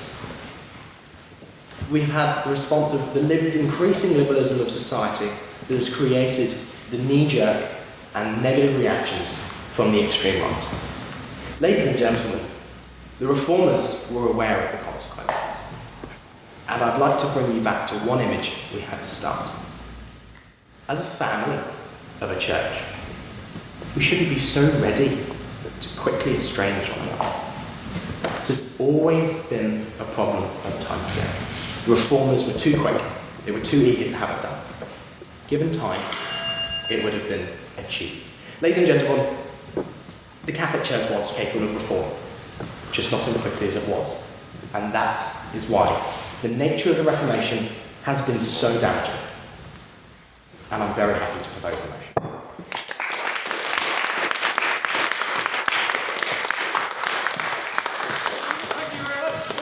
And now, to conclude the case of the opposition and indeed the debate, it's our beloved external convener, Mr. Hugh Dobbin.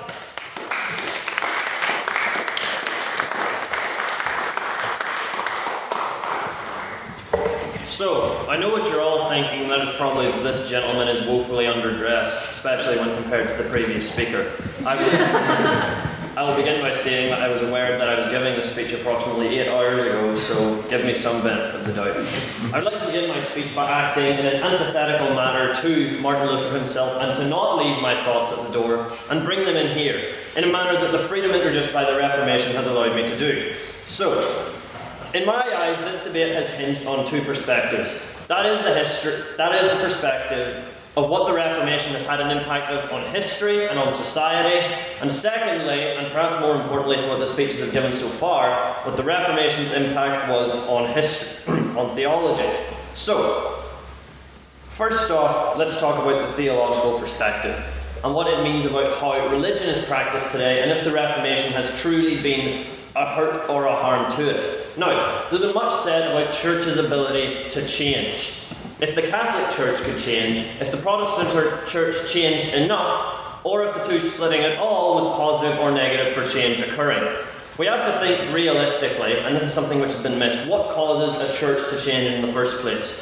What causes any organisation to change in the first place? What causes a university to change how it assesses? What causes an employer to change how it recruits? It's pressure.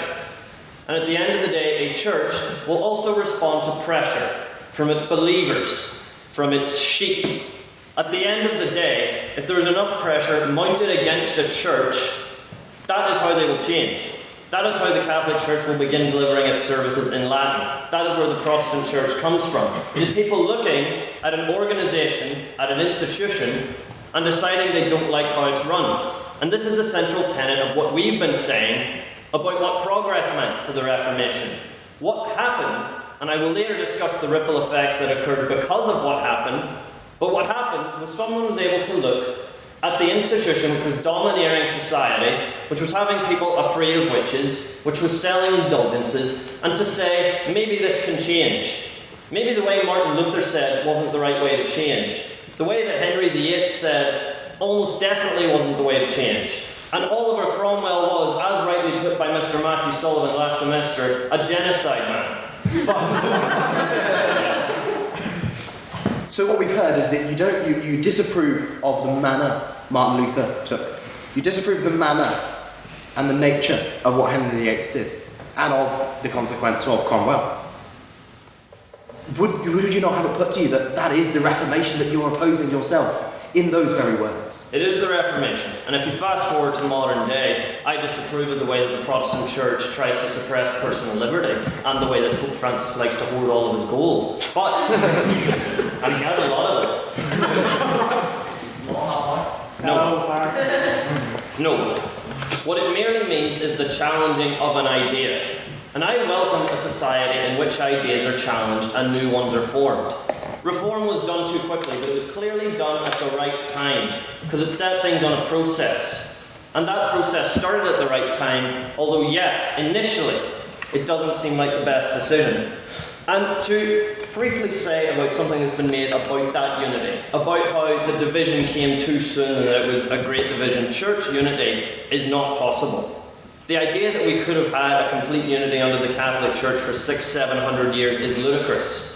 Were it not Martin Luther, it would have been someone else, and possibly in a much more bloody and destructive manner than the way that it happened.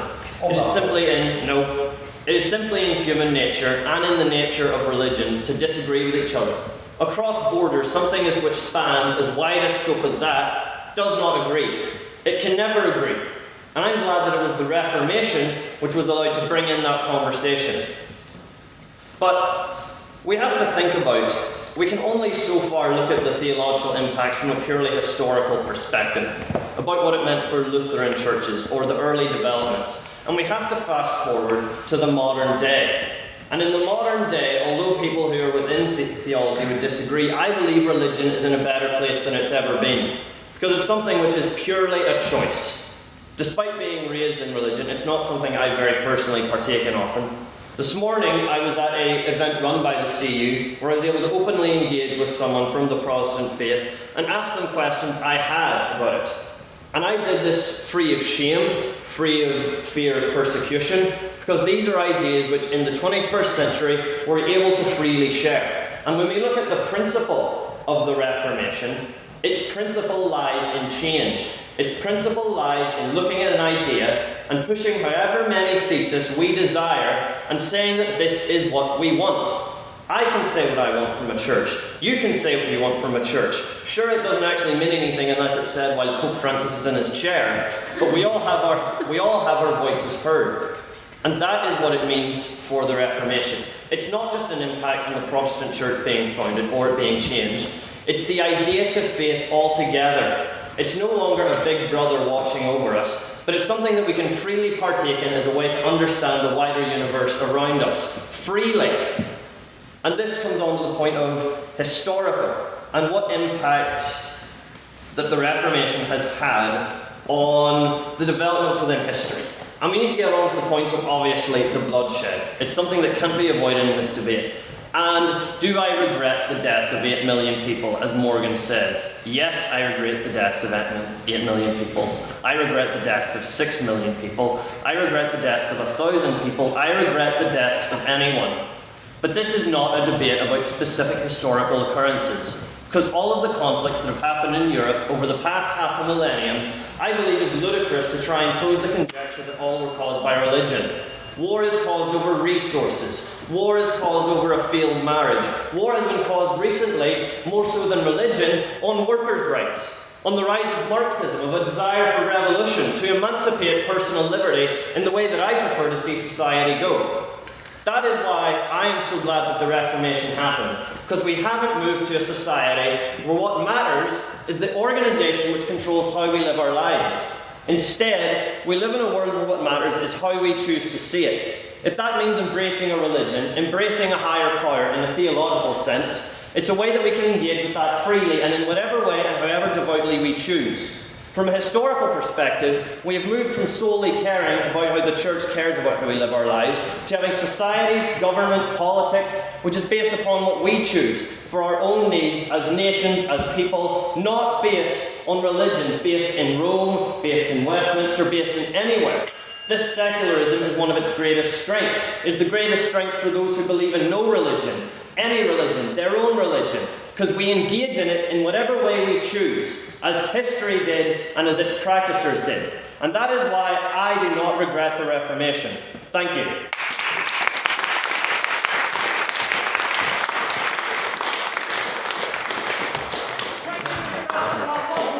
I hate these chairs so much. Thank you to all our speakers for their wonderful indeed speeches. We shall now move to a round of questions. Are there any questions now for the proposition? So that being this side on my right here. Miss Fleming. So you mentioned about how progress has happened within the Catholic Church. Could it not be argued that a lot of some of the reason for that progress was the fact that there were other churches, and especially say changing services to be in English and to make it more inclusive, a lot of that had to happen because there was another option. Like, people could be like, well, I'm not going to go and sit in a church service where I can't understand what's happening. I'm going to go and join this other church where everything's in English, and just so I can learn from it because I can understand. Does that make sense? Thank you, Miss Fleming. Mr. Beckett-Tunstall. Yeah, absolutely. Of course, if we ignore the fact that there are other religions, listen, if we look at the history of the church is really the history of St. Augustine during the sort of 300 period. And his biggest contribution why the church changed was the fact that he argued with another priest and turned him into the first heretic. He then argued with the pagans and turned them into heretics. And then the church went on to argue with other religions and turned them into heretics. Again, I'm not defending the Catholic Church here. But the point is, other religions exist. There are other things that cause conflict and force reform. The Catholic Church already had instances where it was being forced to reform through monarchies. Again, the death of the city-state by the canon. The church was being forced to adapt. It actually really didn't need a load of other religions to actually attack that progress in some ways. And I think good arguments could be made that the Reformation, while the opposition may claim, pushed that progress, I think there are instances where it pulled back with much more fundamentalist belief systems such as the Puritans. Thank you, Mr. Beckett. Would anybody from the opposition care to respond? You don't have to, but... I will. Mr. Doblin to respond. So this was very different than simple priests calling someone else a heretic. This wasn't the creation of a heretic. This was the creation of new religions. And as I mentioned in my speech, it's all to do with pressure. That's what change always comes from. It comes from there being enough people supporting something different that you become afraid of people who are following you from changing their tune. It's possibly a very cynical view of it, but it's what I believe to be what happened. And so when we had as many vast swathes of people who were turned by the Reformation and the fallout of it, it's clear to me that, as Christine said, that's where these reforms for the Catholic Church came. And since these reforms were so vast and came on a level on all sides, be that in Protestantism or Catholicism, came on levels that hadn't been seen before, and ones which from a historical perspective are much more meaningful and impactful than most others throughout the course of history, it's very clear to me that yes, it's because of the Reformation that all of these reforms in Catholicism or other denominations of Christianity, that's why they occurred. Thank you, Mr. Dolan. Are there any questions now for the opposition? Basically, the first speaker mentioned the fact that basically the Reformation caused higher rates in literacy. But could you not argue that was actually because of King Alfred at the time, who actually encouraged schools to be taught in English? And this was the cause of that literacy boost instead of the Reformation. Thank you, Ms. Swill. Who from the opposition would care to respond? Mr. Kieran. Can we clarify which King Alfred we're talking about? You know English, we did English. The Saxon king. Yeah, something. That was a couple of hundred years before that, and his efforts were largely undone by the Norman conquest, to be specific. I disagree. I think the Reformation was very important in terms of getting up literacy. It encouraged people to seek out means of printing materials, which would entail literacy. Therefore, I believe her statement does hold. Thank you, Mr. Kieran. Would anybody from the proposition care to respond, Mr. Beckett? Sorry, I'm standing a lot, I apologise. My first university I went to was Bishop Grosseteste University in Lincoln. That's where I got my undergraduate degree in theology. And Bishop Grosseteste is incredibly important to education. He was the Bishop of Lincoln, he was deacon of a huge deaconage, and he encouraged education more than anyone else within the church, and he was Catholic. Listen, I get the argument that the Reformation encouraged education, but the church generally has always encouraged education. That's where most of our academic universities around this period were. And actually, if anything, because of the divisive nature of the Reformation, a lot of discussion, particularly around Aristotle, broke down, which is why now a lot of theology is so Platonian dominated. Thank you, Mr. Beckett. Are there any questions now abstaining on the motion? So it can be directed equally to both sides. I'll give it to Mr. O'Neill. Without sort of hearing out through all these scope and debate, I thank the speakers for great speeches. However, in a way, I'm slightly disappointed at the fact that to regret something, yes, I think we can all agree to regret deaths, etc. In 500 years ago, it's bad, yes, deaths are bad. Can we maybe try and, I would like an opinion from both sides as to why the Reformation today, for example, Ireland, for example, look at the countries now that are affected by the Reformation, look at their politics, look at their democracy levels. Can we discuss why we regret the Reformation today? Thank you, Mr. O'Neill. Who can be prop? Mr. Hickman. We have. We've talked about this increasing division of the left-right divide that is increasingly unhelpful for progress in politics today. That's one thing we've certainly talked about. Ireland actually is a topic that we can talk about, and obviously is an important topic considering where we are. However, it is not necessarily down to the religion. I would say that, as albeit it came down to religious labels, ultimately Ireland was divided by an occupation, and that occupation could well have happened with or without a division in the church. And ultimately, I don't think that's a point that's particularly in either side's favour in this debate. Thank you, Mr. Hickman. Who from the up would care to respond? I will. Mr. Dolan,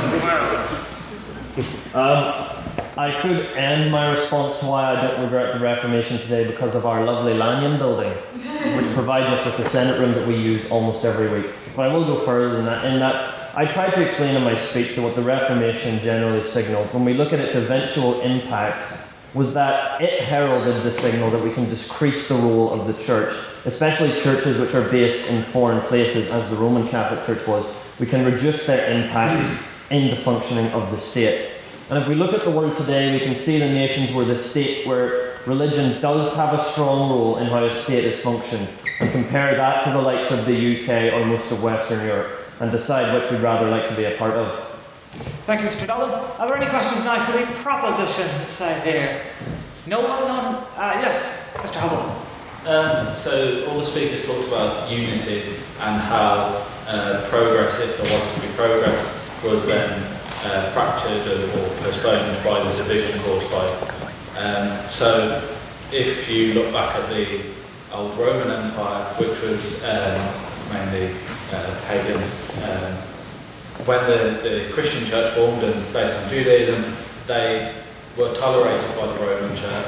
They were tolerated more than they were allowed to exist.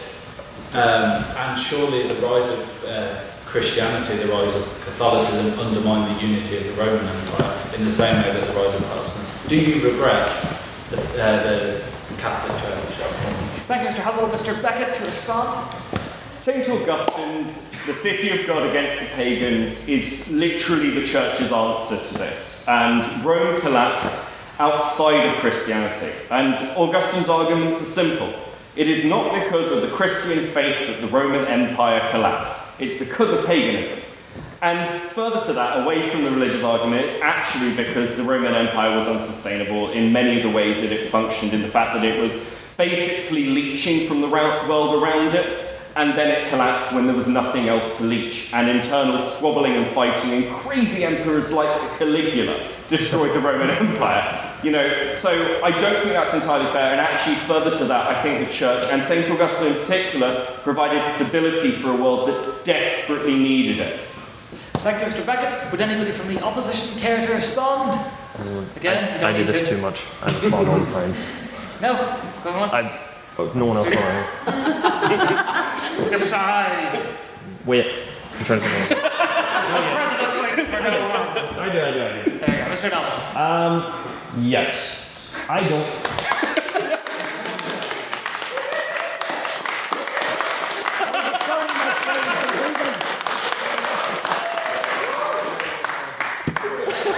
This is bullying. No, I believe that there is no unity in the church.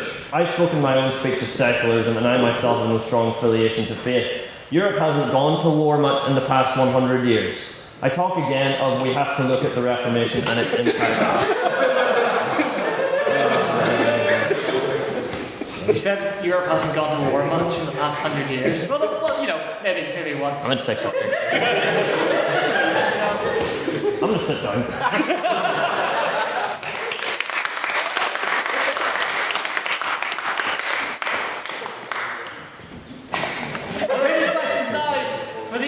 Would anybody else like to test Mr. Dolan's world history knowledge? Mr. Glasgow. Simply insulting. So, the opposition has suggested at several points tonight that one of the key ingredients in the secularisation of Europe was the Reformation. I'd just like to ask them, is this really the case? We look at the head of the Catholic Church, the Bishop of Rome, the Pope, and today the office of the Pope is more stateless than ever before. We then turn to the Church of England, the head of which is the King or Queen at the time, the same as the head of state. We look at the head of the Free Presbyterian Church, the Democratic Unionist Party. And indeed, I spoke at the beginning of the evening about the Parliament of Northern Ireland. James Craig described it as a Protestant Parliament for a Protestant people. Is this really secularisation? Thank you, Mr. Glasgow. Who from the opposition respond, Mr. Kerr? I believe that focusing too much on Northern Ireland is a fallacy in this case. Broadly speaking, in America, in Europe as well, in mainland Britain, Protestantism has been a force for positive social change. I mean, currently we're in a situation where the American Episcopalian Church allows openly gay, lesbian, and even trans, arguably as far up as bishop, as far as I've heard. Meanwhile, the Catholic Church argues very much against all of these, refuses to even admit them to the priesthood unless they explicitly denounce what they're looking at. Northern Ireland definitely has an awful problem with sectarianism and bigotry, which is largely on the side of the Protestant Unionists Party.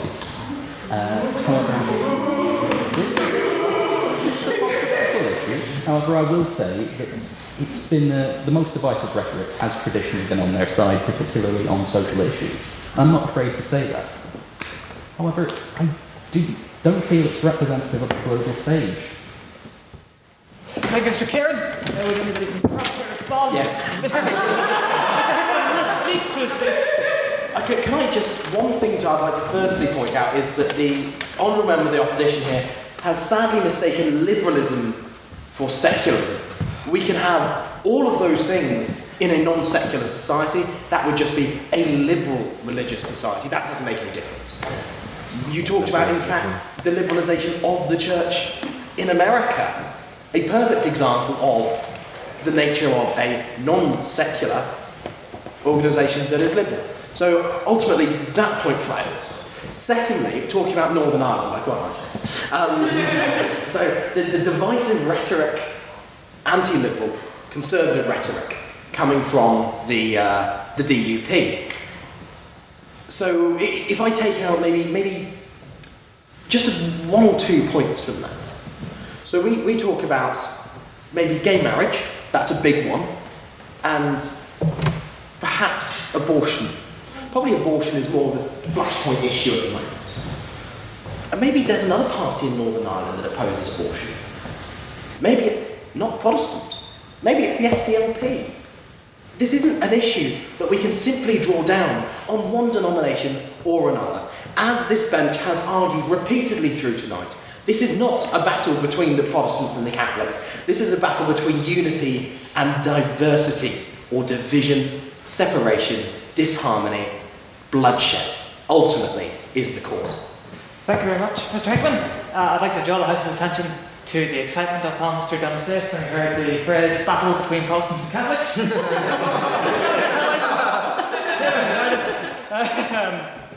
Are there any questions now? Abstaining on the motion, just a note, I'll ask the op to respond first this time, since the prop responded first last time, so prepare yourselves.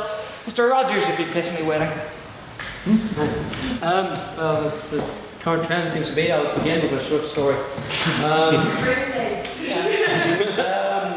The story from the first week that Anglican Mass was allowed to be spoken in English. There was a parish priest who was very excited about finally being able to say Mass in the language of the people, to use Miss Byrne's phrase. But he was probably cut down from a voice at the back of the room of C.S. Lewis. Belton was on holiday at the time in England, belting out the entire Latin Mass and totally drowning out his voice. Now that's somewhat dated as well. You know, C.S. Lewis dying in 1963. But High Anglican Mass remains to this day the most Catholic Mass that anyone will possibly attend. So Catholic would probably make even De Valera take a step backwards from his Jesus biscuit. Which follows through, expands on the point Mr. Hickman made about the reforms that were made by the Catholic Church under the Vatican II, and generally reforms that would have been made anyway. Also, there's a point of confusion that's been made by all speakers, as the motion does have referred to the Reformation, but then have moved from the Holy Roman Empire to France, England, England, Scotland, and then brief sojourns on the ferry over to Ireland. Each of these countries have had massively different experiences of the Reformation, in fact, different reformations. So if you could clarify a wee bit, what do you mean by the Reformation? Thank you very much, Mr. Rogers. Who from the op would like to respond to that? You do have to respond to this one. It was very long. It was. Thank God you said You can ask for a point of clarification if you'd like Mr. Rogers to concisely read it. Please God, yes. Yeah, is it one of the general say what the motion means, abstaining points that we get every single week? Yeah, I said it back in Ms. Blabbing is his voice. Firstly, performance of happened anyway. Secondly, which Reformation? Concise enough. Concise enough. Okay. Mr. Alban. You are all laughing at me now. No, we're not. I'm with you. Would you rather have had one less speaker tonight, Calvin? Deary me, you would never do that to the Society of You. Yes, I would. Is that whenever we have clearly taken a very broad perspective of what the Reformation was today, but that's because I think it needs a broad perspective. Yes, we're talking about the Reformation that happened in Britain, and yes, there were different experiences had in all nations, but there's a very clear knock-on effect. And what the Reformation is emblematic of, and because of this, it had a signal change in how business is conducted in Britain, the world's largest power at the time. I don't think it's ludicrous to try and analyse the knock-on effects it had in the rest of Europe. Despite the fact, yes, I had different experiences, there's very clearly an impact there to be had, and buys into the principles of the Reformation, which is what I was trying to speak of. And so to knock on from that, the Reformation that we were talking about is of course the one that happened in England. The Reformation, the setting up of the Protestant Church, broadly is what we're talking about. Thank you, Mr. Dalton. Would anybody prompt to respond, Mr. Beckett? Yes, there are many reformations, and you can talk about it in art or history or theology, but we focused on England because it's actually just the easiest and most accessible. But we did speak about France and Huguenots, Calvinists, and multiple different things, but this is a European issue. And when you talk about the Reformation, as it is commonly understood by everything, including Wikipedia, it is the actions of reforming, it is the actions of a breakaway from the church, the establishment of the Protestant church, not just the Anglican church, but actually all the different denominations that emerge from it. And that's why it's a complicated issue. So complicated, in fact, one might regret it. Very good. Thank you, Mr. Beckett. Can I just have a quick show of hands? Are there any questions for the proposition? Any questions for the opposition? Okay. I was going to go for one more round of questions, but seeing as how they don't appear to be anymore, I think we'll just take Mr. Patton's abstaining question, which he's been dying to make. And then that's the last question. For everybody who hasn't watched the West Wing, that means before and therefore because of. Tonight we have heard the Reformation, Brexit, various wars in Europe, the literacy of us, the unwashed masses, plenty of other things. The question is, are we putting too much stock in this? Is one event responsible for everything we've laid out tonight? No. Thank you, Mr. Patton. I'll ask the prop to respond first. We have talked about a lot of things. We have talked about a lot of things that are linked directly, linked indirectly, and tangentially on both sides of the house. This is fact. The reason we've talked about the impact it's had, the reasons we've talked about the wars, the political division, the divisiveness it has had generally, we can draw from the impact that the loss of a single point of I'll use the term authority, please don't take it with a negative connotation. But the idea of that single aspect of unity, of authority on the continent, had a huge impact. We talked about the idea that we had the cannons that knocked down the walls of the city-states, and that the division caused by the churches, built up those walls back up in the minds of the citizens. That is why we can attribute the subsequent events to the Reformation. That are those walls, the barriers, the interpersonal issues that have caused the subsequent problems. That's why we can attribute the 30 Years' War. The increasing diversity that we see today, that ultimately, if we look at the UK as an example, we see yo-yo between two, or admittedly not too extreme, but two opposing ideologies. It's a yo-yo because there's no middle ground, because we have division.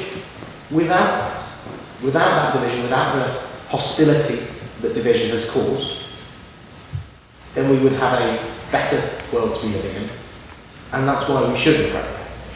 Thank you, Mr. Hickman. And finally, would anyone from the opposition care to respond? Ms. Burnett. For the most part, I agree with the question. We cannot say that all the good things we mentioned, like literacy and progressive values, are not absolutely 100% because of the Reformation. But like anything in history, there is a chain of causes which will lead to something, but we still maintain that the Reformation was a very big part of that chain, even if it is not 100% the cause of everything. Thank you, Mr. Burnett. This is now the portion of the evening where all of you rustle about for your membership cards. Thank you all very much for being here in the lovely hall capital of the Union Theological College. Just to remind you, next week the motion is this house would be in an open relationship. There are still spaces available on each side, I believe. Yes, Mr. Bryson? Still spaces available on both sides of next week's debate. No. Space on all. Space on all. Excellent, very good. I didn't realise we'd filled up so fast. So yes, if anybody would like to speak for the opposition next week, we would very much appreciate it if you could volunteer yourself. Also, don't forget that next week is our birthday, so there shall be cake and there shall be an auction at which the council shall sell themselves. Come prepared to bid hard and bid fast and bid large. I don't know how bidding works. Bid hard. Otherwise, again, look forward to purchasing a ticket to our Conversazione next week. And I don't really believe that there's any other... Oh yes, just remember, if you're interested in tech, speak to Mr. Bradley. If you're interested in being next year's training officer, speak to Ms. Letter. And if you're interested in being next year's social officer, speak to Mr. O'Neill. And we shall get to the others next week. So yes, this is a vote on speaker ability. If you believe that the proposition spoke best this evening, please raise your membership card and say aye. Aye. 1, 2, 3, 4, 5, 6, 7, 8, 9, 10. 10%. All those who believe that the opposition spoke best this evening, please raise your hands and say nay. Keep them up, keep them up. 1, 2, 3, 4, 5, Mr. Secretary. And all those who believe both sides spoke equally well, equally terribly, or wish to express no opinion whatsoever, please raise your hand and say it loud, say it proud, say nay. Keep them up, keep them up. 1, 2, 3, 4, 5, 6, 7, 8, 9, 10, 11, 12, 13, 14, Mr. Secretary. No. Keep them up, keep them up, keep them up. 1, 2, 3, 4, 5, 6, 7, 8, 9, 10, 11, 12, 13, 14. Okay. See, I was right, everybody. Mr. Secretary, please read back the vote to me. That was 10 votes for the proposition, 5 votes for the opposition, and 16%. There we go once again. The House abstains. The House abstains. Congratulations to our speakers. The House has decided that you both spoke equally well or equally terribly. So yes, we are adjourning to woodworkers as per usual. Speakers stay behind for a photograph. Otherwise, the time is now 9:20. I can hear my